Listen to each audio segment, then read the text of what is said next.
Swing. This is going to be a home run. Unbelievable. I don't believe what I just saw.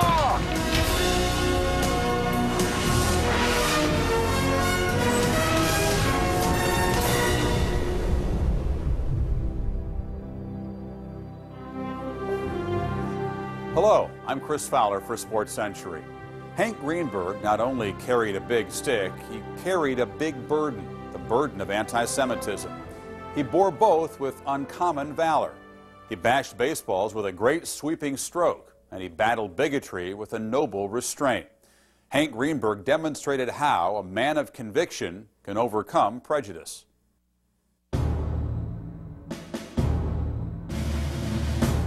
Hitler had risen to power in Germany. The rest of the world was beginning to become aware that this was not just some lunatic who was going to rise up and fall down and go away. And the people that he scorned were first and foremost Jews. The events in Europe were leading to the Holocaust, the beginning of the Holocaust. Judaism was under attack worldwide. The anti-Semitism, as Nazism spread, was coming to haunt the American Jewish community, and they needed a symbol, they needed a figure to rally around. The Jewish community in the 1930s is incredibly on the defensive. Not only what's going on in Europe, you know, discrimination against Jews is here too, in this country. With some people, you're never going to be anything but a Jew in a negative connotation. Jews were practically in the same position as blacks. They were just allowed on the bus and a better seat than a black person, but he was also a rejected human being. Detroit at that time was not a particularly warm environment for Jews. There were signs, Jews and dogs not welcome. Some of the wealthier Jewish people outside the area had built a summer camp. As you walked around the lake, the signs were posted, Gentiles only. It was a time where Jews were very, very frightened. Henry Ford, America's greatest automobile maker, a candidate almost for the presidency of the United States, was also America's greatest anti-Semite. Henry Ford had a Dearborn press that was a woeful anti-Semitic breed. He published a book called The International Jew. There was a Father Coughlin who had a national radio show and who was a vitriolic anti-Semite and racist, and that was one side of Detroit being portrayed nationally. My friends, may I pause to repeat what the whole world knows, that these financial institutions were dominated by international-minded Jews, warmongers. In the spring of 1933, when Hitler was taking control of Germany, a tall, quiet man with sure hands and a powerful swing began his rookie season with Detroit. Hank said that every day of his career, he was called some name from either the opposing dugout or from fans in the stands. Sheeny, Kike, Mo, Pants Presser. Back then, bench jockeys would call Germans krauts, Italians wops or dagos, and this was somewhat bruising, but as Greenberg said, hey, I was the only Jew. When Hank began playing in the minor leagues, another player from the South said, Hank, tell me you're Jewish. I can't believe it. And Hank said, why? And the other player said, because I had heard that all Jews have horns in their head, like the devil. However painful his isolation, Greenberg refused to follow the example of some other major leaguers by changing his name to one with a more acceptable sound. Raised an Orthodox Jew, he was deeply proud of his heritage and quick to defend it against all comers. American League managers would yell at him from the dugout derisively. Throw a pork chop past him, he'll never hit a pork chop. I felt awful sorry for Hank Greenberg. Oh, they used to give that Jewish boy a rough, tough time. Oh, they called him Christ killer and all that sort of thing. One day, Hank went into the White Sox clubhouse and challenged the White Sox team, saying, I don't like what you guys were saying to me, and I'm not going to take it. I want the guy that called me a yellow Jew SOB stand up. And Hank walked in front of all the lockers and looked back at all of them and left. The guy that said that was the luckiest guy in the world, because Hank would have killed him. I was pitching once, and guys from the other dugout were yelling, "Hey, Hitler's looking for you." Hank came over to me, "Did you hear what he said?" And that's when I threw at him. When I hit him, he got to first base, and Hank said to him, "Don't run in the dugout after it's over with, because I'm going after you." In fact, I had the feeling that some of our own players had that feeling about him. I was able to tell by the way they associated with Hank, they would stay away from him. Eisenstadt told me that one of the pieces of advice that Hank gave him early on was not to play cards for money with the other players. He was afraid that I kept winning all the time, and he didn't want them to have any comments, so that's why he says, if I were you, I'd cut it out. In his third season, Greenberg was voted MVP after knocking in 170 runs, 51 more than runner-up Lou Gehrig, as he led Detroit into the 1935 World Series against Chicago. The Cubs were on his case so hard, so offensive, that the home plate umpire, George Moriarty, stopped the game, went over to the Cubs bench and said, "I'm going to clear this bench and throw everybody out of this game other than the 9 players playing if you don't stop it right now." Moriarty went over there to tell us to kind of keep our language down and don't use too many cuss words, otherwise I'm going to clean the bench out. He talked about how much it hurt his feelings to have people yell those things, but as a competitor, his reaction was ultimately anger that turned into determination to show them they didn't know what they were talking about. He turned it around by being more determined to prove that he would succeed and that the guys who were hurling abuse at him would someday stare at him in amazement as he succeeded. He says, well, there are too many Jewish people that because they didn't do well in whatever they're trying to do, it'd be a cop-out because they were Jewish. We don't want to use that as a crutch. He took great pride in excelling as a Jew in the midst of this anti-Semitic furor. He did, in fact, once say that he felt every home run he hit in 1938 was a home run against Hitler.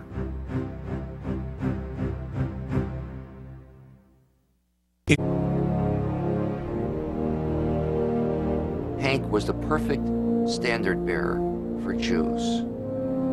He was smart, he was proud, and he was big. Hank did break stereotype of Jews being small, bookish people. People did not expect Jews to be good athletes. I had a high school coach one time ask me why I was out for football, and I said because I love it.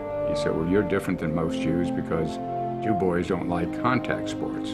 Hank Greenberg was a tough Jew when tough Jews were important. Greenberg came along at a time when American Jews needed a way of defining themselves as tough. He didn't choose to be a person who had to lead a people and raise their self-esteem. He probably would have rather just been a baseball player and judged by his record.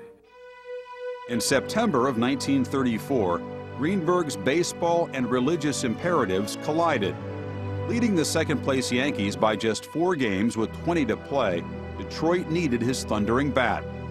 But many in the Jewish community wanted him out of the lineup and in the synagogue on Rosh Hashanah. There was pressure on him to decide whether or not to play on one of the holiest of the Jewish holidays, the Jewish New Year. He was not a religious person. If he had been a religious person, there would have been no decision, because, as we all know, if you're a religious Jew, you don't play on Rosh Hashanah. He desperately wanted to play. Someone found an obscure passage in the Talmud which declared that the children would play in the streets of Jerusalem on that day.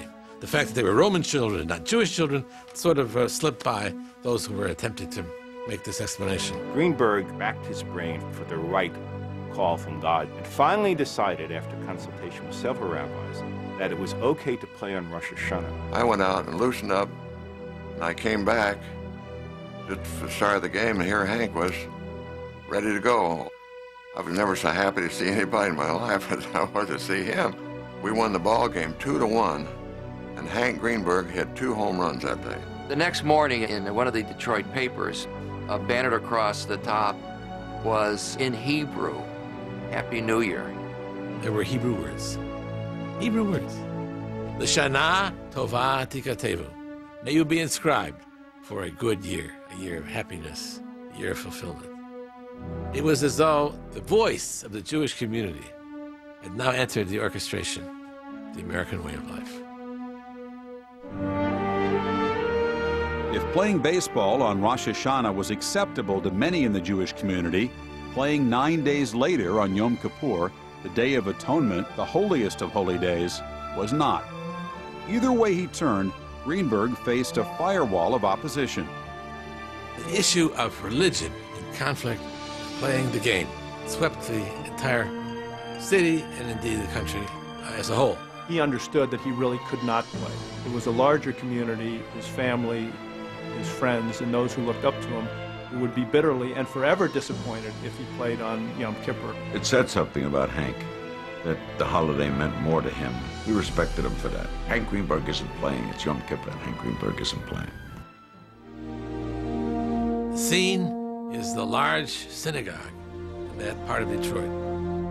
Dramatic moment. Hank Greenberg walks into the synagogue, the holiest day of the Jewish calendar, and declares, as it were, by his presence, his identification with the heritage of his people. I remember everybody, even though prayers were being said, turned around in a flash and started buzzing to each other. And I was just astonished. And the rabbi slapped his fist on the podium and tried to restore order.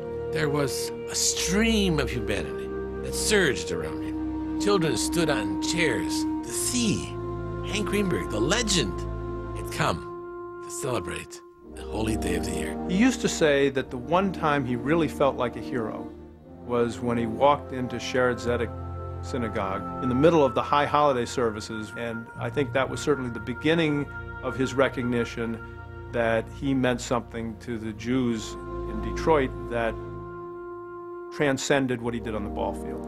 He wasn't doing it as a way to get other people to act the way he did. He was doing it to act properly in the eyes of his fellow Jews. Because of this one moment in time, Greenberg's stature as an American Jewish hero skyrocketed. I won a doubleheader in '39 against Philadelphia, and Hank Greenberg hit 3 home runs. The manager at the time said, "Fellows, lock yourself in your rooms tonight because the Jews of Detroit are going crazy." To his tribesmen, to his people, he was very much available. When he would walk home from services after the holidays, he would make it a point to stop and chat with the people on their porches. Every time they played, I'd manage to go up to the game and bring a couple of sandwiches, and I slipped them to him. Nova Scotia sturgeon and cream cheese on a bagel. How he loved them. The Tigers had brought the Hebrew school kids to a ball game, and one of them yelled out in Yiddish, "I'm hungry." And Greenberg beckoned a peanut vendor over and he said, "Take care of them and charge it to me." My dad used to tell the story of the time he came out of Yankee Stadium as a young player to find his father, my grandfather, standing there signing autographs, and the kids in total amusement looking at the ball as if they were mystified. So my father finally went over and took one of the balls, and my grandfather was signing his autograph in Hebrew. He transformed the public's response to him. It was now not only no longer fashionable to call him a kite, it would earn you a punch in the mouth. Everything about him, you could see that this was a man, a mensch. There was nothing you could look at in a negative way. He had to help the Jewish image. He gave to the name Jew and to the Jewish community itself an honor, a nobility, a dignity that lifted their hearts. Jews need their great authors, their great scientists. We also need our athletes. We need our Hank Greenbergs.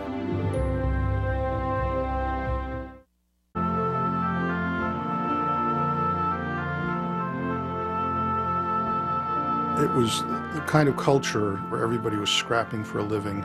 The Jewish population, they had come over to America. Many of them had no means to make a living. My grandparents were Orthodox Jews, coming from the old country as they did, and very observant. His father was in the cloak business, in the dyeing process. I guess his father thought he would get into that. Born on New Year's Day, 1911, to David and Sarah Greenberg in Manhattan's Greenwich Village, Henry Benjamin was the third of 4 children. Hank would tell the story like at Halloween, running from some of the Gentile kids who were beating up on the Jewish kids, and they would put coal in a sock and chase the kids and hit them. So in neighborhoods that also were very clearly marked. You didn't step over the boundary without running a risk, if you were a Jewish boy walking into an Italian neighborhood, of being attacked as a Christ killer. By the time Hank entered James Monroe High School, the Greenbergs had moved to the Bronx, where his passage through adolescence was painful. He was very uncomfortable in his own skin as a young man. He was exceedingly tall, had acne, was gangly, was a little uncoordinated. I think he was extremely shy. He probably didn't learn a lot of social graces growing up in the kind of household that he did. Everything was off, and he was very conscious of how uncomfortable he felt. And the one outlet for him was to go out on the ball field where his size actually worked to his benefit. From sun up till sundown, grab a handful of apples, throw them in his sack, go out to Crotona Park, and stay there all day. My dad was a hog of the bat, and he would occasionally let his younger brother take a few cuts and then send him back out to shag. Joe would plead, "Come on, Hank, I want to have a couple of bats." And so Hank was exhausted. He said, "Okay." So Joe took a couple of hits. Hank got his energy back. He said, "Okay, Joe, out of the batter's box, I'm back in." He built himself a homemade sliding pit. He would run down the alley, make a left-hand turn, as if rounding the base behind the house, and practice his sliding in the sliding pit in the backyard. The mothers clucked, "Poor Mrs. Greenberg. Young Henry doesn't want to do anything but play ball." Her son was a no-good-nick, a ne'er-do-well. He didn't want to go to school. In Jewish families, you don't earn a living by playing kids' games, marbles, spin the dreidel. You're going to go to school. You're going to be a doctor, a lawyer. They always felt that baseball players were just bums. It's just something that you don't make a living playing, chasing a little white ball. My grandfather was a somewhat stern authoritarian. Only one of the 4 children disappointed my grandparents, of course, and that was my dad, who dropped out to be a ball player. For Greenberg, there could be no better showcase than a city with 3 major league teams and the largest Jewish population in America. The owners of the teams knew that there was a certain benefit to having a Jewish athlete. And the famous story about John McGraw going around looking for a Jewish athlete in the late 1920s to really find somebody whom he could use to attract Jews to the ballpark. John McGraw, who was manager of the Giants at the time, had word sent to him that young Hank Greenberg at James Monroe High School wanted to come and shag balls and have a tryout with the Giants.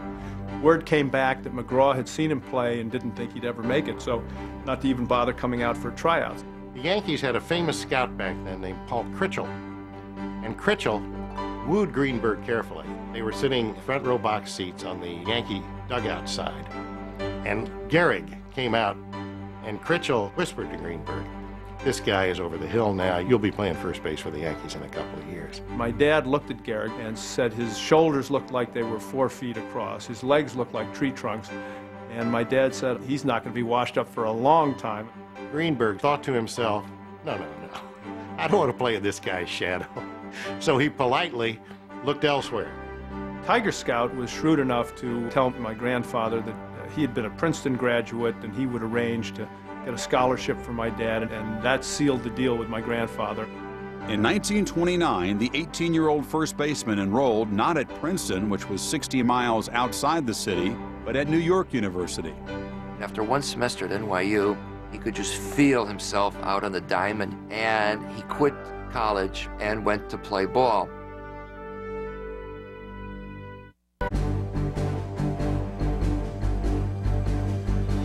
And here's Hank Greenberg, first baseman and heavy hitter of the Tigers.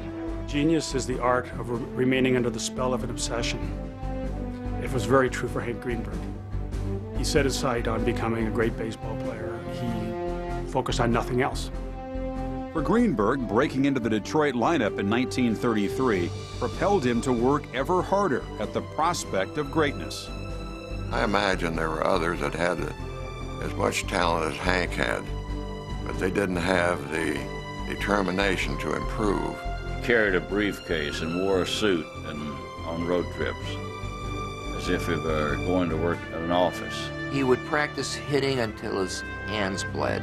He would stand in front of a mirror swinging to make sure his technique was correct. He would go to the ballpark and he would get a bucket of balls and he would soak the balls in water so they became soggy.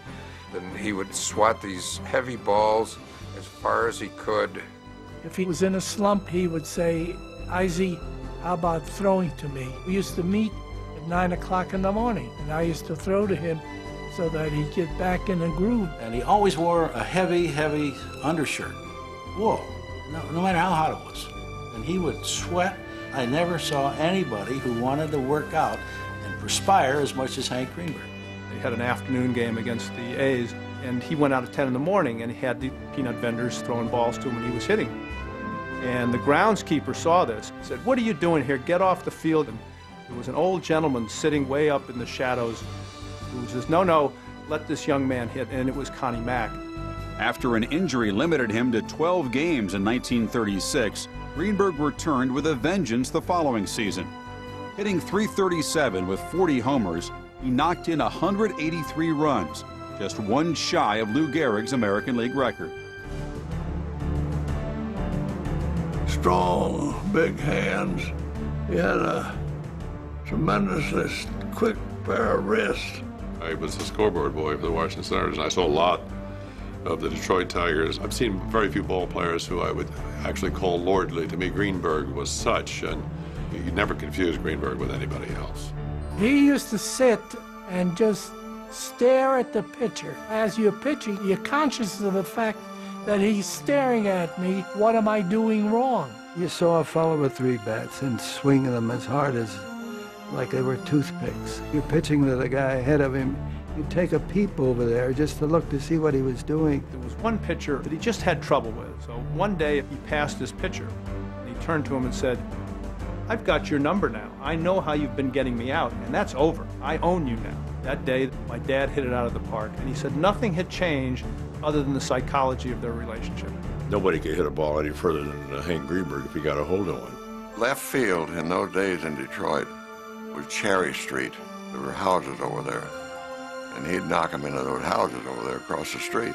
Every time you threw a ball, you felt your head go down for fear that he was going to hit through the middle. We were in Boston, and Fritz Ostermuller was a left-handed pitcher, and Hank hit that ball and hit Fritz, was shattered his jawbone and knocked teeth out of his mouth. In 1938, Greenberg took up hot pursuit of what had become baseball's most coveted seasonal mark, 60 home runs. Hitting 4 homers and as many at-bats over 2 games in late July, the 6-year veteran surged ahead of Ruth's record-setting pace of 11 seasons earlier. The newspapermen, they built everything up. They would talk about what he did, what he didn't do, and what the pitchers were getting him out. Did he hit one today? Will he hit one tomorrow? We go home or go to the drugstore to find out what happened.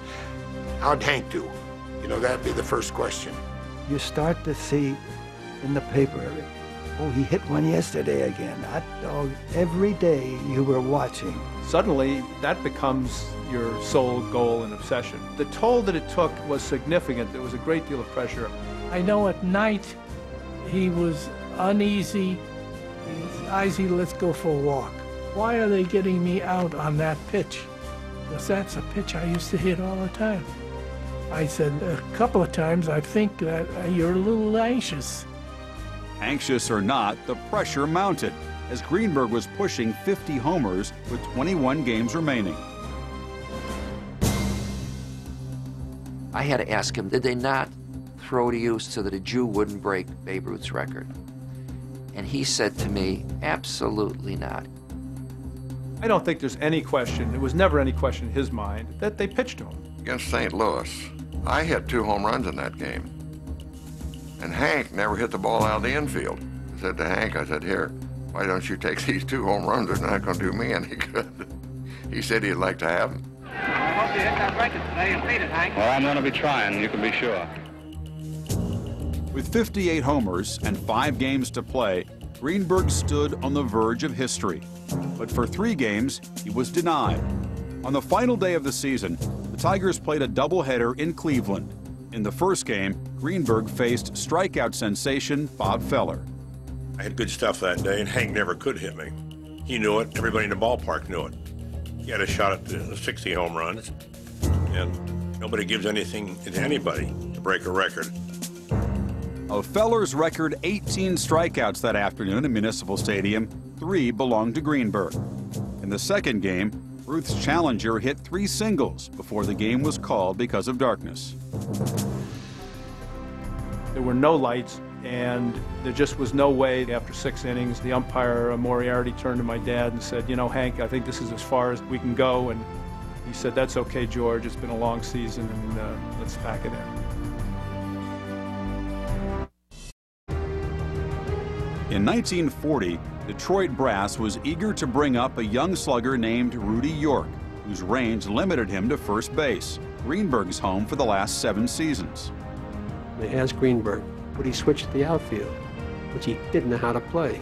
And Greenberg said, sure. When Stengel tried to get DiMaggio to play first base, DiMaggio played there one day, was embarrassed, and wouldn't do it anymore, back to the outfield. Greenberg knew how good he was. He wasn't afraid to be embarrassed for the good of the team. From left field, Greenberg wasted no time becoming the first player ever to win MVP awards at 2 positions. He hit .340 while leading the league with 41 homers and 150 RBIs. In May of 1941, Greenberg felt a tap on his shoulder. Greenberg, $50,000 idol of the Detroit Tigers and home run king of the American League, goes to bat for the last time before joining the Army. He's sure giving the fans something to remember him by. The lanky New Yorker turns in his famous number 5 uniform to manager Del Baker. Hank's taking a $49,000 salary cut and happy to do it. Well, this is goodbye. We're thrilled to work with you. It's kind of tough to leave baseball, but when your country calls, there's nothing to do but respond. When he went in the service in the beginning of 1941, that's the year Williams hit 400 and DiMaggio was a big star, Greenberg was a better hitter than either of them at that time. He just was. Later that year, 1941, Congress enacted another law saying that men who were in service but were 30 years old would be discharged immediately. So Greenberg is discharged December 5th, 1941.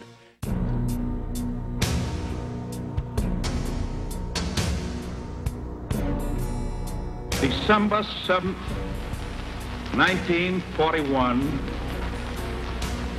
a date which will live in infamy.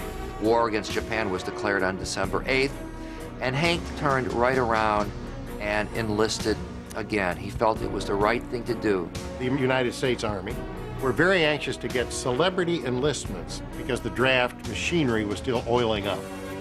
So when Greenberg re-enlisted, oh my gosh, that was a wonderful thing. So this is my message to you young men of 17 or close to it. Uncle Sam is calling upon you to go at once to your nearest Army recruiting station, with your parents' consent, of course, and join the Air Corps Enlisted Reserve. Thanks very much, Captain Hank Greenberg. He served the next 4 years, partly in the U.S. and partly overseas. And part of his duty was flying over the hump, over the Himalayas. And I know he had a few close calls where people were hoping, as they were bouncing around, that they'd get through and not hit the side of the mountain. Just as Greenberg was one of the first players to enlist after the attack on Pearl Harbor, he was among the first to be discharged when the fighting was over in Europe. He was now 34 years old, and being out of baseball for over 4 years, did he have any skills left? And I guess a lot of people looked at this as a kind of test case. Hank, for hours, would go into the batting cage, and his hands were raw when he finished working out. On July 1st, 1945, just 17 days after his discharge, Greenberg hit a homer in his first game back as a Tiger. For Hank Greenberg to go to the war and be a great player as soon as he comes back is inconceivable to me, given the difficulty of the game. On the last day of the season, Detroit needed to beat the St. Louis Browns in order to win the pennant. The Browns are ahead by a run. 9th inning in St. Louis. Hank sat down next to me, and I was fortunate to hear him say to me, "I'm going to get Moncrief. I know what he's doing." When he goes back with his arms and his hands in his wind-up position and stops at the peak of his cap, it's a slider. When he goes back to his neck, it's a fastball. When Hank came up with the bases loaded, and he teed off on that ball, and that type of ball that's hit generally curves 20, 30 feet into foul territory. But that ball stayed 6 to 8 inches fair. Propelled by Greenberg's 2 homers and 7 RBIs, the Tigers beat the Cubs in the 1945 World Series. The following year, at 35, he had a vintage season, winning his 4th home run and RBI titles. But though he seemed like the same player, winds of change had blown through Greenberg during the war years. Up until 1941, baseball was his life. After World War II, he understood that there were bigger issues in the world, and he used to say that when he went to the war, he saw religion tearing people apart. He was very turned off by organized religions, the hatred between the people, and the devastating wars. He had tremendous trouble with that.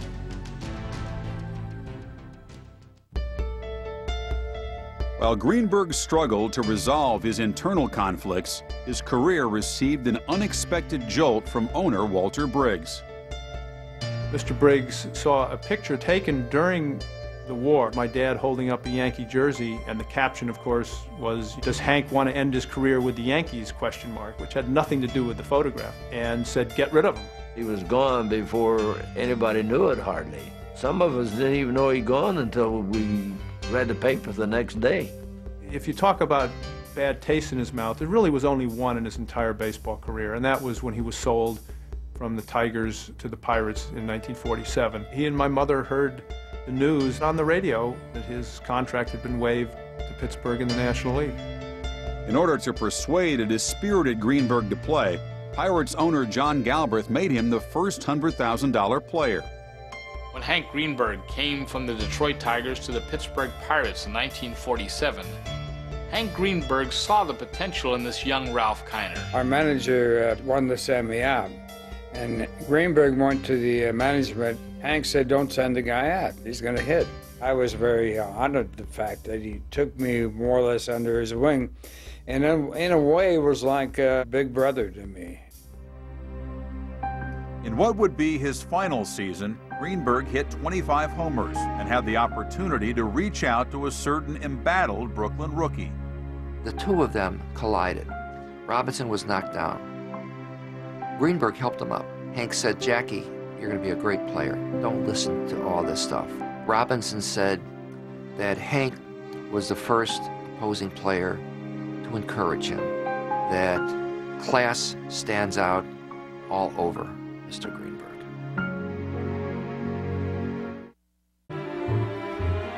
My dad had the great fortune of sitting next to Bill Veeck at the 1947 World Series, and they started talking baseball.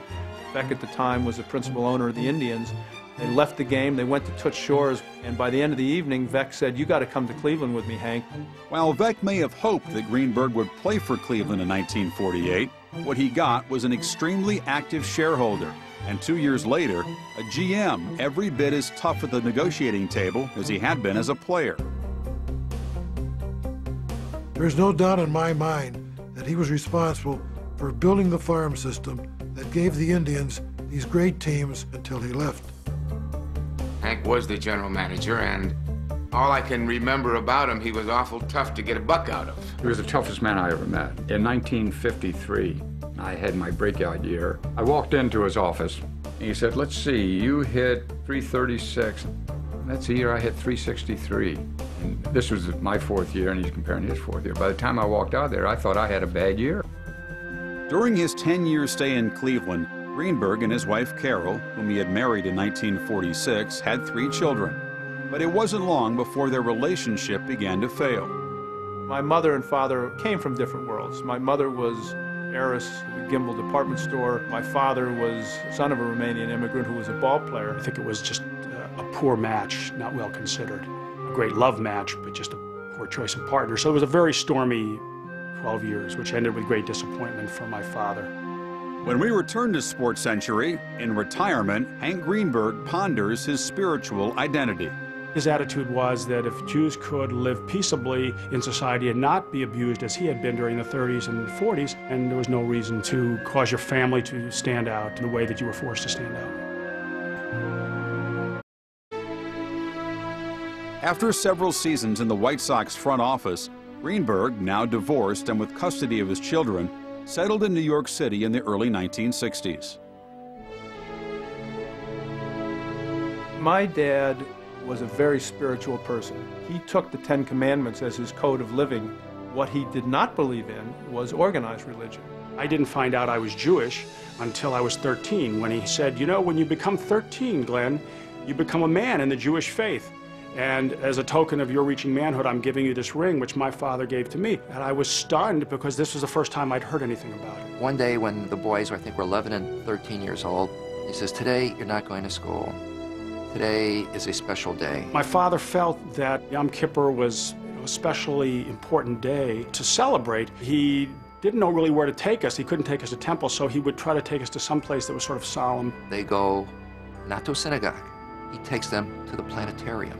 We went inside, and I still get goosebumps thinking about it, and we looked up at the stars, and it's probably about 20 or 30 minutes, and then finally said, okay, kids, let's go, and we left. But in his way, it was a very spiritual experience. In 1974, Greenberg and his second wife, Mary Jo, moved to Beverly Hills, where he divided his time between tennis and successfully playing the stock market. In 1983, Greenberg went back to the place he graced with all manner of greatness to celebrate the retirement of his number.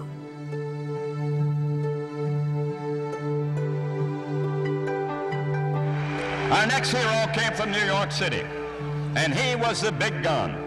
For 12 years, he provided the Tigers with his home run punch. Dedicated, determined, he was Detroit's home run hero, Hank Greenberg.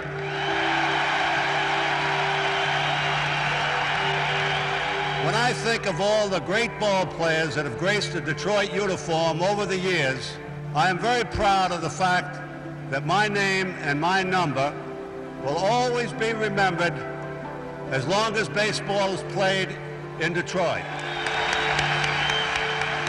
In October of 1984, doctors discovered a cancerous tumor in one of Greenberg's kidneys. My dad, till he got sick, woke up every morning feeling like he did when he was 30 years old. When he got sick, he said to me once, I just can't believe that my body's let me down. I think Hank thought he had at least 15 more years that body was going to be there for him. And it wasn't. Hank felt that his body was betraying him. He didn't understand this, was angry about it, would be short with people. In August of 1985, Greenberg quietly entered Cedars-Sinai Hospital in Los Angeles and had the tumor surgically removed. He didn't tell any of his friends and none of his family, other than his children and his wife, my stepmother, that he was sick. It was a terrible year because we were making up fictitious stories. It was a peculiar thing, almost like he felt it was a humiliation for him not to be able to continue to perform. Every New Year's Eve, we celebrated with 4 other couples. I didn't know whether to have the party. We had the party, it was great. And like 1 in the morning, Hank's holding court, so everyone left that evening thinking Hank was fine, only had a bad back. He didn't believe he was dying, and he didn't want to be told he was dying by his doctors. I remember going out there. In my mind, it was going to see him for the last time, and in his mind, it was I was paying him a visit. The first time I saw my dad totally fall apart was in his hospital room. It was the first time that he really recognized that he was going to die. First time that I ever saw him scared. But here was this guy who was seemingly invincible, overcame all sorts of obstacles thrown in his way, and finally met the one that he couldn't conquer. I felt badly when people would call up that I knew loved and adored Hank. If they were going to hear he died, I never got to see him. But that's what he wanted. And it was okay. It was okay. One of baseball's greatest sluggers, Hank Greenberg, died today at his home in Beverly Hills at the age of 75. He had been fighting cancer for more than a year. I was on the air in Boston when they told me from the truck that he had died, and I was shocked. And I said over the air, I said, I can't believe this. This is the worst news I've ever heard. Upon hearing of the death of Hank, he turned to me and said, this is one of the most devastating moments of my life. I've just lost the best friend I've ever had. When you start looking at the most underrated players of all time, Hank Greenberg comes up pretty high on the list, and I don't think he's ever gotten credit for the number of home runs that he hit in his career. The single-season seasons that he had were phenomenal, but I think if you ask people, name the guys who hit 58 home runs, Hank Greenberg's name does not come up. He lost 5 years, in a sense, right in the middle. He would have had over 500 home runs. He would have had a lot of things. So he was forgotten a little bit. Some men have glory thrust upon them. I think he would have preferred a world where he wasn't singled out for any other reason than his accomplishments on the ball field. In retrospect, he came to understand what a symbol he was because he was doing what he did during the Depression, during the Holocaust. He realized what a beacon he was to the Jewish community. It meant a lot to him. I think he was a little in awe of it. Hank didn't think of himself as a hero. Because of the way he handled himself, because of the drive he had, because of the example he set, all those things made him bigger than life. He represented a race of people that had been downtrodden for 2,000 years. And I could understand how proud they were of him, and rightfully so. And God bless him, he was a king.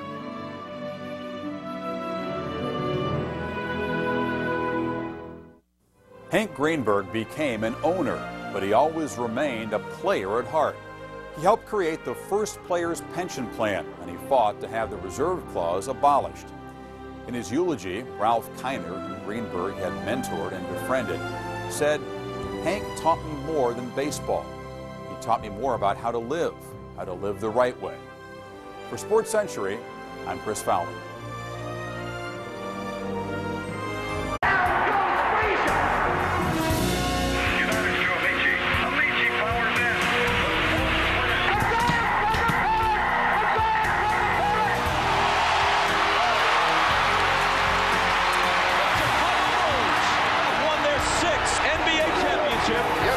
Swing. This is gonna be a home run.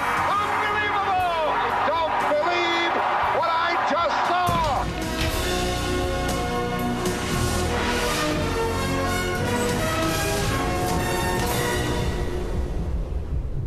Hello, I'm Chris Fowler for Sports Century. He was small for his 15 years, but he had a body quick and strong and a warrior's heart. So it was no surprise when the high school sophomore won the state wrestling championship in the 95-pound division.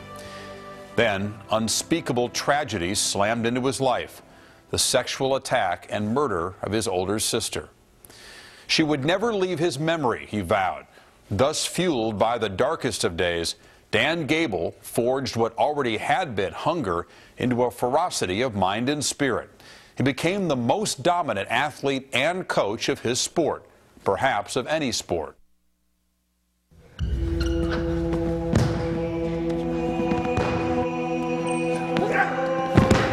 It's the most primitive of all things that people do. It's the first thing that kids do. You know, they start wrestling around with each other.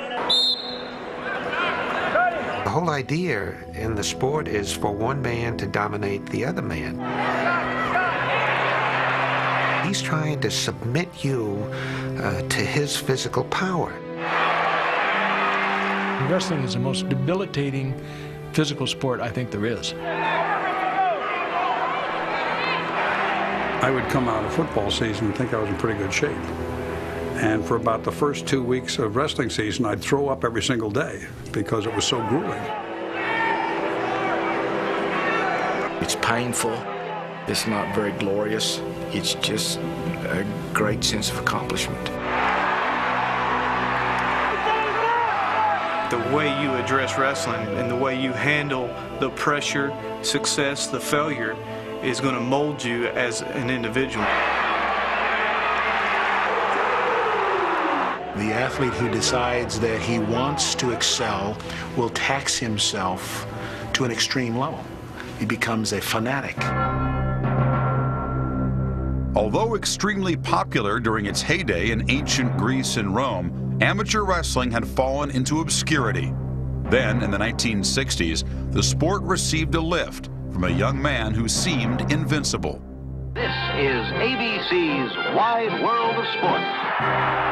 Takedown for Gable, 2-0 lead. I always felt that what Dan Gable did in wrestling was the equivalent of Roger Bannister breaking the 4-minute mile, where nobody said it could ever be done. It was impossible. Here's a kid who hadn't lost for 4 or 5 years. Hadn't lost in scholastic style wrestling. And now he's pinning people, which is like the knockout or the home run. Because that's the finality of it. It's over. Sometime during his junior year, I believe he became a feared wrestler because you begin to see wrestlers going up a weight class, going down a weight class, to just flat avoid him. No wrestler in the long and brilliant history of the sport at Iowa State has ever captured the imagination the way this young man has. Dan Gable enjoyed a junior year at Iowa State that was virtually perfect. Undefeated, he registered 26 pins in 30 matches, including 5 straight at the NCAA tournament. His total world had shrunk to the 12-by-12 dimensions of a wrestling mat. I can visualize him walking back and forth with his head down. His eyes would get glassy, and you really couldn't even talk to him. In fact, you wouldn't even try because he wouldn't answer you. Not very many people have the ability to push themselves beyond when they start to hurt, to the point where I've seen him actually crying, being carried out of the restroom. I saw many times that he'd get somebody he knew he could pin right away, but he wouldn't do it. I really believe that he avoided pinning him so that he could just keep going and make the match last longer. He was wrestling a wrestler from Colorado by the name of Connor Metcalf, and he came into the match in Iowa State at Ames at the old Armory, I think 16-0. And I remember a journalist had asked Metcalf, is there any way Gable can pin you? And he says, he may beat me, but there's no way Dan Gable can pin me. Dan was ahead like 10 or 11 to 1 or 2, and Dan just forced him to his back and pinned him. And I remember the Colorado team walked out onto the mat to help Metcalf get off the mat, and Gable was just sitting there. And I remember the coach and the athletes were staring at Gable like, who are you? Where'd you come from? All of a sudden, he's the closest thing to a superstar there's ever been in wrestling. He wasn't a great interview or anything. You just had this great single-mindedness that people admired. He was able to concentrate on one area. Wrestling was all he cared about. He literally ran the class every day, and he always had ankle weights on his ankles, and he always had a rope in his hand, and he'd sit in class and he'd do isometrics during class. And he didn't just do that once. I mean, that's the way he was. I went to a movie with him once or twice, and he'd usually leave because he wanted to go work out. You're sitting there engrossed in the movie, and all of a sudden Dan will hit you and say, I gotta go. There was a point in his life where I would have, if somebody were to ask me about Dan, I'd say he's socially retarded. He didn't have a social life. He was so shy, he wouldn't talk to any girls, and we would always get him on campus, and we would run up and start telling everybody, you know, this is Dan Gable. You guys, you know, he's the most famous wrestler, and he would literally run away and hide. Finally, in my senior year in college, I actually took a gal out, and I looked at my clock when I got home. It was like 3 a.m., and I had a running practice lined up at 7. And I didn't feel good at that running practice. I was tired all day. That just solidified my mind that it wasn't going to work. And something had to give. What Gable understood about wrestling is that it's the cruelest mistress in the world. It required all your attention, all your time, all your focus. Sometimes people who are focused, people say, gee, that person ought to get a life. But his life and his dedication was wrestling. I don't think Dan Gable physically should have ever accomplished what he did. He made himself into probably the greatest wrestler this country has ever had. Gable rose to wrestling preeminence by means of a commitment forged in the fires of tragedy.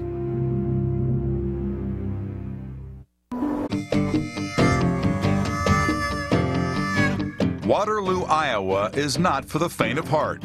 Dominated by a factory that makes the John Deere tractor, the blue-collar town stands in bold contrast to the rolling farmland its product serves. Tough, industrial, at times confrontational, it spawned a champion, Dan Gable. A lot of the athletes were from tough families and backgrounds. It's different than what people think of when they think of Iowa. It's more like a city. Critics of Waterloo would say it's a Joe Sixpack town. There was a lot of drinking families, and I would say it developed, for the most part, hardcore, hard-living people. Born in October of 1948, Dan Gable was the younger of two children of Mac, who sold real estate, and Katie, who reared her children by a severe code of behavior. Katie probably was the hard one of the bunch, and if we weren't doing things that she thought was right, she'd call us molly puts, wimps. When I actually lost a match, I was not responding well, and my mom basically read me the riot act, told me to put my ballet slippers on. He loved his folks. The fact remains that it was a household where abuse happened. Police were called to the house once because Mac was hitting kids. Mac drank too much. Mac drank a lot. I don't think our family would have had any difficulties if it wasn't carried away with drinking. If my parents were out, if they were not home when they were supposed to be, I was always be at the front room window, waiting for them to come home, waiting for them to come home, you know, thinking maybe something happened to them. We were over there shooting pool one time, and Mac came home and he had been drinking. And there was a kid named Mike Graham there, and Dan introduced him, and Mike put his hand out, and Mac did an arm drag on him, took him right down on the floor. Well, embarrassed the heck out of Dan. To escape his dysfunctional home life, Gable often withdrew into daydreams. He had an older sister who had her own life, basically, and he learned, as kind of an only child would, I think, to make up games for himself. Well, I would do shadow boxing, shadow wrestling, shadow swimming, shadow baseball playing, just by myself for hours. I'd never lose any of those things. Never lost once. He would listen to these games, and they'd give him a mental playground that would serve him well as a kid, and that would help him to realize things beyond Easley Street in Waterloo, Iowa. I was kind of mischievous, and I think I could have been the bad guy. I'm in the back seat of a car, and I'm eating an ice cream cone, and my dad says something that made me mad, so he was wearing the ice cream cone after that. If I was a little kid, I'd walk in his room, and I'd want to destroy this place. As a teenager, Gable found his lifelong passion in the sport favored by his father. He so loved its Spartan demands that he asked the wrestling coach for the key to the Waterloo West High School training room. He was so intense about wanting to get going, and I couldn't say no. Coach Siddons would tell us, if you're walking down the hall and see another wrestler, he said, you can fake like you're making a move. And Danny would try that. He'd always be like he's trying to make a move at somebody. We were watching West High School in the first round of the 1964 state basketball tournament, and we were sitting in his living room. And he was over grunting and groaning, doing push-ups. Someone says, Gable, what in the hell are you doing? He said, I got to get ready for next year. Gable's dedication paid an early dividend. As a sophomore, he was undefeated on the mat, taking the 95-pound state title in March of 1964. Then, just 2 months later, the Gables' pride in their son's success was buried under the crushing weight of the darkest of human events.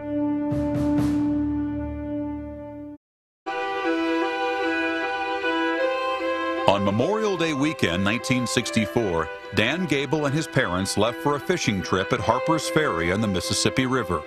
When Mac called the office Monday morning to speak to his 19-year-old daughter Diane, her whereabouts were unknown. There was immediate concern. A call was made to the Gable home. Nobody answered the phone, so my mom suggested calling the neighbor. So my dad asked if he would go over there and knock on the door and see if what was going on, because she didn't answer the phone. So he called back and said that nobody answered the door. So I'm in the back seat, and I could see a little bit of worry going on. And my dad said, get in that house one way or the other. Why don't you get inside and call us back? And that phone rang, and it's like, everybody kind of like jolted a little bit. And my dad picked up the phone, and I could see that he's trying to talk, and he's not saying a whole lot. And my mom's going crazy, and she goes, tell me, you know, something wrong, something wrong. My dad finally shook his head, and he said that she had been hurt. And my mom, she's starting to get hysterical a little bit, but she says, well, what do you mean? How bad? You know, how is she? You know, and all of a sudden my dad chokes out the words, she's not alive. Diane had been sexually abused and stabbed to death. Imagine the conversation going on in the front seat. I wasn't saying much, but all of a sudden I did think of something. And I said something to my dad like, I might know something about this.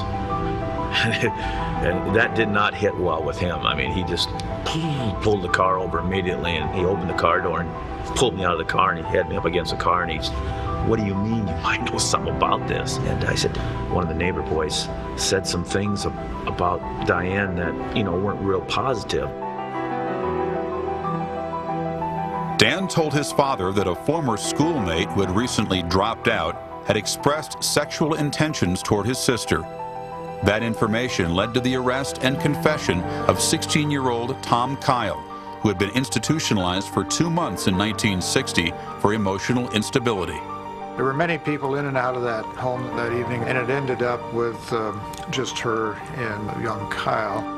The police went out immediately and started finding everybody who had been at the Gable house that night. Tom Kyle confessed or blurted out that he had done this. It was a situation that took that town by the throat and didn't let go for a while. As kids being around there, you didn't really care to talk with them about it. It was kind of uncomfortable being around them after that for a period of time because you felt so bad for them. After Kyle got a life sentence, which he now serves in Kansas, the Gables were pulled into an emotional abyss, alternating between sadness and rage. Dan's father stood at the deepest level. People would commiserate with Mac about his just terrible fortune and, you know, trying to make him feel better. He always thought he was going to cry. When Mac maybe would have a few drinks and all, he would want to kill this guy. Police were concerned that Mac would try to do something. The fact that just a year before President Kennedy was assassinated and then Jack Ruby shot and killed Lee Harvey Oswald, that was brought up. It was fresh in the minds of law enforcement. There was a fire station right across from the jail. My dad used to go over with binoculars and look in there to see if he could see the kid. And they would let him take a rifle and let him point the rifle at the guy and pull the trigger. And but it wasn't loaded. They were just giving that sense of satisfaction of killing this guy that killed his daughter. In the months after Diane's violent death, the Gables considered moving to another house. But Dan knew their pain could not be excised geographically. I just put myself in her frame of mind, my sister's. And I knew that she wouldn't want our lives to change a lot from a standpoint of what was good about it. I told him that I think we ought to stay there at that house. I'd like to move into her room. I think that's where I belong. That's an amazing and sad thing for a kid to have to go through at that age. To feel responsible for your folks staying together, and thought that if he wrestled well, it would be a unifying force in the family.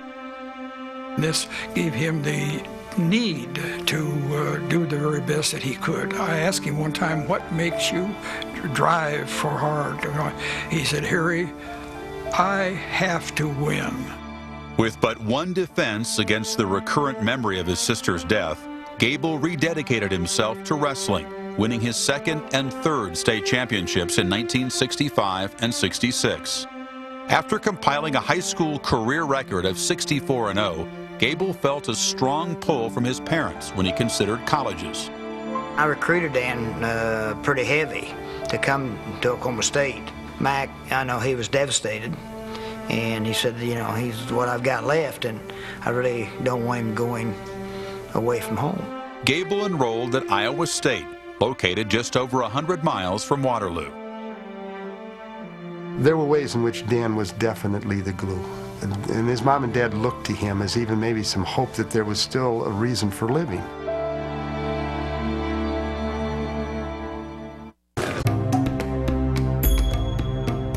Gable was going to go out there, he was going to beat his opponent, he was going to shake hands, he was going to walk off the mat. The time for celebrating came from the time he walked from the center of the mat to the edge, then it was on to the next one. Humble off the mat as he was combative on it, Dan Gable extended his perfect streak, winning NCAA championships in 1968 and 69. Continuing his march through his senior year, Gable took a 181-0 record into his match with Washington sophomore Larry Owens in the NCAA Finals. Iowa State had just honored him 2 weeks earlier with this big award ceremony and blanket. There's a place underneath the eye where we'd like to place the undefeated national champion at the end of the year. We have made room to add outstanding wrestler at the NCAA tournament. None of those opponents had a chance against Gable. Larry Owens didn't belong on a mat with Dan Gable. Everybody knew that. Well, Ken Kraft, the big one coming up here, Dan Gable, Larry Owens. What do you think? Well, what else can we say about Gable? He's just amazing. We had not sold out NCAA wrestling finals in those years, but this was a hot ticket in town. Dan, I guess you got a pretty big match here tonight against this Owens boy from Washington. Do you have any predictions? I did have some interviews also. Wild Riddle Sports was interviewing me and asking me why I wanted to wrestle Dan Gable, and of course I looked him right straight in the eye and said, you know, I'm going to beat him. You know, he's been saying a lot of things about me, so I really got to go. I hear he's been predicting that he thinks he can beat you. I walk into the tournament, and there's a big newspaper. All of a sudden, out of the blue, one of the guys go, "Hey, look at this, Gable." I go, "What?" "Headlines here that this guy's going to beat you here." I go, "Who?" Larry Owens used a fabulous psychological technique that Muhammad Ali used on Sonny Liston, and that is to be so overbearing in what you say that pretty soon your competitor can't take you seriously, and then he doesn't know what kind of a person you are. Dave Martin, a teammate, comes to me, he says, "Coach," he said, you got to come and talk to Dan. He said he's completely psyched out. My oldest brother, Phil, who had never seen Gable before, he made comment, well, is this guy really that good? And I said, well, you'll get to see tonight. Well, here we go. There's the champion. Dan Gable hasn't lost in high school or college. The bouts before, which were very good bouts and great wrestlers, it was sort of like a prelim.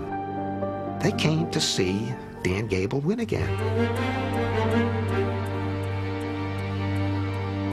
There Owens goes again on an underarm spin and a roll through. Beautiful move.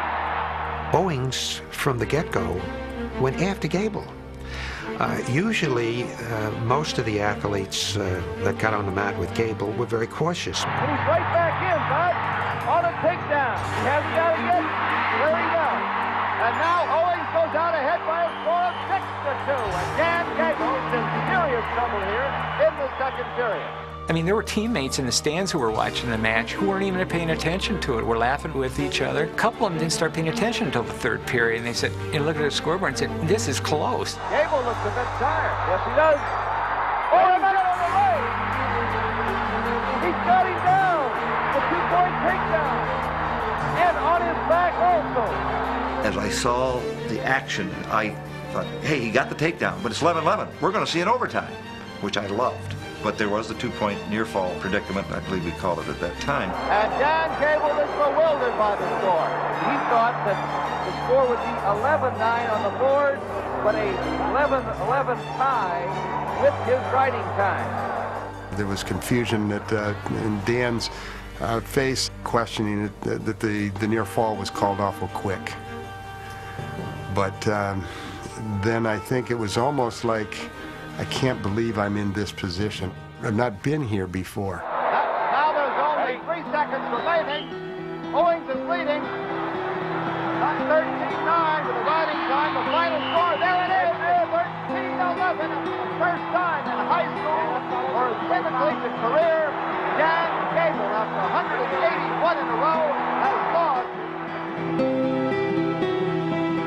You could see the look of almost disbelief or amazement on Dan Gable's face, that the reality of it all came to him at that moment. When we got up on the announcer's stand, they got to Dan Gable, second place, something that he'd never received before. He received his award and he kind of hung his head, and of course everybody got on their feet and started cheering and everything and wouldn't stop. When he took his place on the stand, his head was down. This is what happened with him. Just gradually, the head went up and with tears. And it's almost tears that you tell about it. Coaches cried. Some of his teammates cried. There was a lump as big as a baseball in my throat because it was one of the most emotional things that I've ever seen. We had won a team national championship that night. We didn't go out and eat together. There wasn't any celebration because we'd never seen him lose. We were living together off campus. First thing he did was pick up the newspaper. And the headlines of the newspaper, it said, "Cyclones win, Gable fails." And he just burst out crying. His loss showed me he was human. I remember that morning of him drinking beer with a couple of guys. I never saw him do it before, but that day he made the statement, "I can't win when I don't drink. What difference does it make?" His mother got the message that he was acting that way, and she says, "You just wait a minute, I'll be right down." And she jumped in her car and drove 100 miles, walked in the door and walked up and slapped him right in the face and said, "Grow up." He was supposed to do a banquet maybe a week after that. And at first he goes, "I can't do that banquet. I can't do it." I said, "You got to put it behind you and move on down the road." It wasn't easy to take this defeat, but I got to learn. I got to live with it. It's life. I did feel sorry for Dan Gable. Why couldn't it have happened, someplace that wasn't so important? But to lose, the last match of your career, the capping of a perfect career, that is something that's got to be a crushing blow to anyone.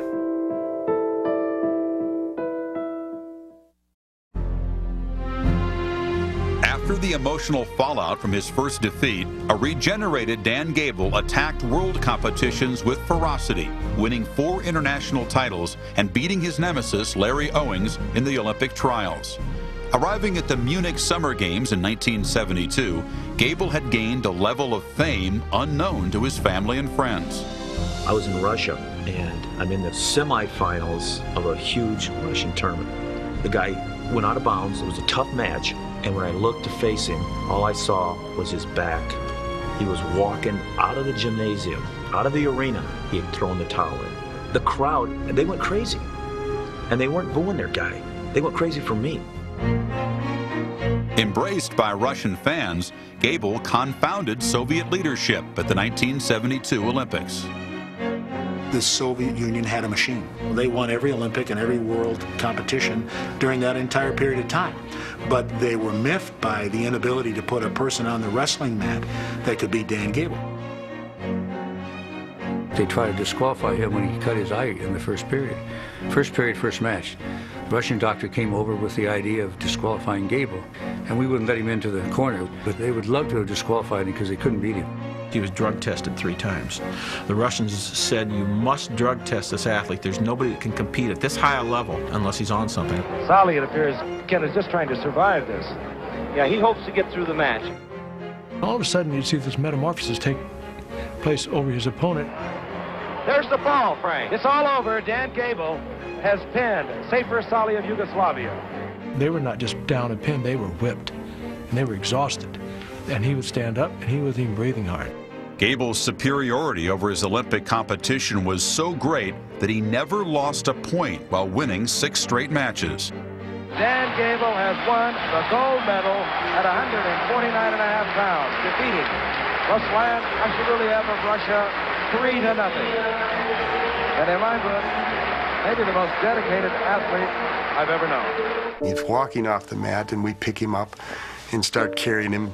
And as we do, Dan is sitting up on our shoulders saying, "What are you doing? Put me down, put me down." And he just continues to say, "Okay, I came here to win, and I did, so put me down." During the national anthem, several things flashed before my eyes and my mind, and one of them was my sister, a big picture of my sister. And it was just like a gratifying type of situation with me and her at that particular time.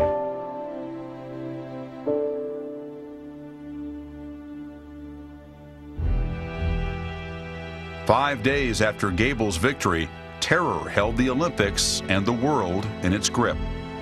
The peace of what have been called the Serene Olympics was shattered just before dawn this morning, about 5 o'clock, when Arab terrorists armed with submachine guns climbed the fence and immediately killed one man.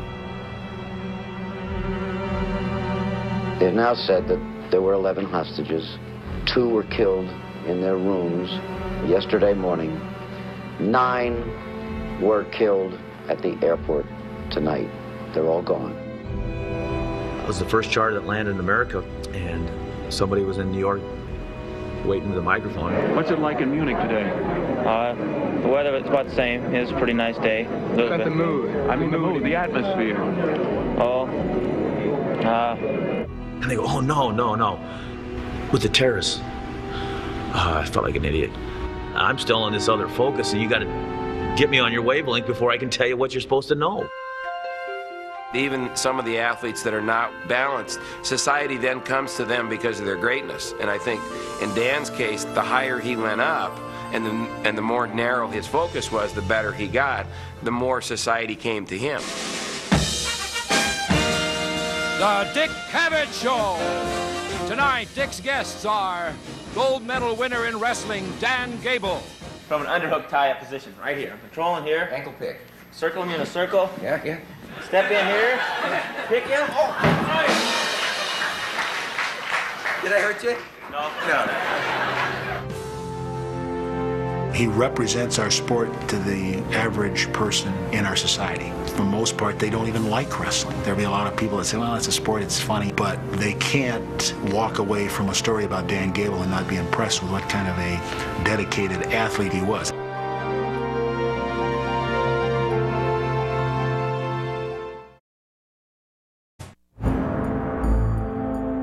Shortly before his gold medal performance at the Munich Olympics, Gable was laying the foundation for his future as an assistant coach.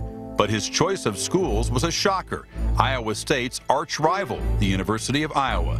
The problem that we had, our athletic director was sort of dragging his feet. And finally he decided, okay, we'll call him and hire him.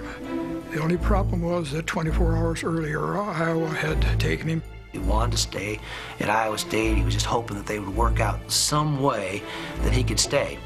Dan Gable never wanted to be a Hawkeye. 4 years after his controversial move to Iowa, Gable became the Hawkeyes' head coach.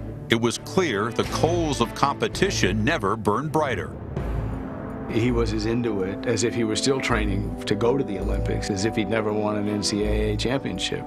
His wrestlers had to sort of work twice as hard just to keep up with him, and he wasn't even competing anymore. Lou Bannock, when he was national NCAA champion heavyweight, I said, what's the toughest thing you ever went through, Lou? He said, getting up at 6 o'clock in the morning and wrestling Gable. He said, Gable could whip me. He said he could whip me, and I was a heavyweight. Every workout was trying to see how much more tired he can get his athletes. In order to break people, it has to be some degree of physical torture. If I see you not doing something, I'll put one of you down. I would rather do time than go back and do some of that stuff. You would have what he called buddy carries, where there are 80 steps from the floor of Carver Hawkeye Arena to the balcony. You would put someone else your weight on your back and run up those steps with him. We'd go up to run, and he'd get us all loosened up, and he'd go, all right, just run as fast as you can go, as hard as you can go, sprint. Well, how many laps? I don't know. A lot of his athletes have done what they've done for one basic reason. They wanted him to respect them so much that they performed at a much higher level than they could have at anywhere else in the country. If you wrestle for Dan Gable, I think you're afraid not to give it your all. Tough, let's go. You know, he doesn't want to cut a pound. His body won't let him cut a pound.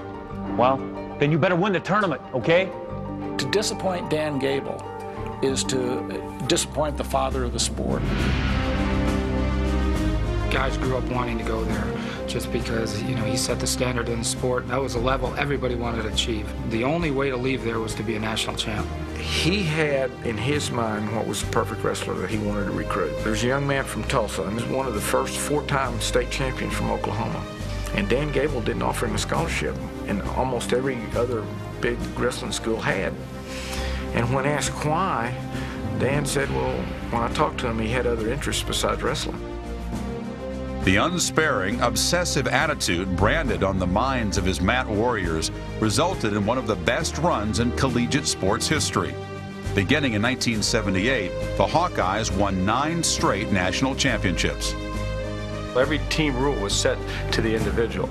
He knew everybody so well, what made them tick, what was wrong with their girlfriend, you know, did they go out the night before? They'll work and work and work while other coaches are home with their families or out dining or playing golf or something. Gable's trying to find out about his athletes. That was his life. You know, we were his life. We were, you know, what he enjoyed.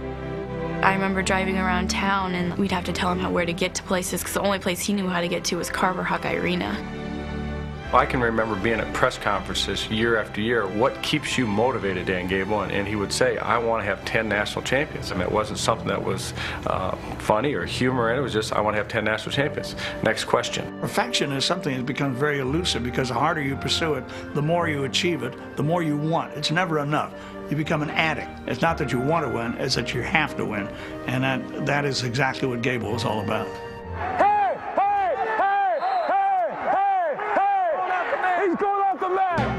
As they strove to extend their string of national championships, the 1987 Hawkeyes wore uniforms bearing the Roman numeral 10. This intriguing story of Dan Gable and the Iowa Hawkeyes and their attempt to win an unprecedented 10th consecutive national championship. There was no really reason to believe that we wouldn't win the 10th, and it was like, wow, that's kind of cocky, but so what? We're all a little cocky in that program. After 9 years on top, Gable's drive toward history was halted in its tracks by his old school. There's a ball! And there's the team championship for Iowa State.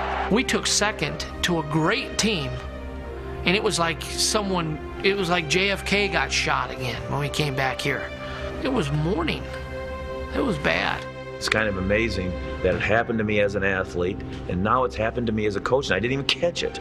I mean, I think I'd be smart enough to realize that one loss that still bothers me today wouldn't have happened in my coaching, but no, it happened.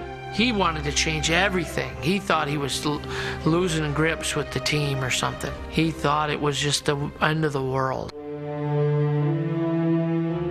While Gable's Samurai were winning matches, medals, and fame in the 1980s, some of their off-mat activities were bringing dishonor to the university. They were making it on the police blotter, for one thing. And I don't mean routinely, but enough so you really started picking it up. You notice guys who'd been charged with drunken disorderly.